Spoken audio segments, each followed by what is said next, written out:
ज्या व्यक्तीने आदुबाळ तुम्हाला बोट धरून राजकारण शिकवलं त्या महाराष्ट्राच्या मुख्यमंत्र्यांना तुम्ही आज काय मुक्ताफळ उधळताय? नाही, बरोबरच आहे, कारण बाण नाही तरी गुण मात्र नक्कीच लागलाय. याचं कारण तुमचे सध्याचे गुरु कोण आहेत?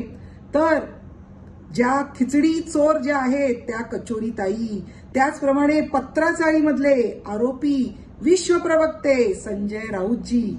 त्यामुळे तुमचं ज्या पद्धतीने बोलणं आहे हे खरोखर तुम्हाला शोभत नाहीये.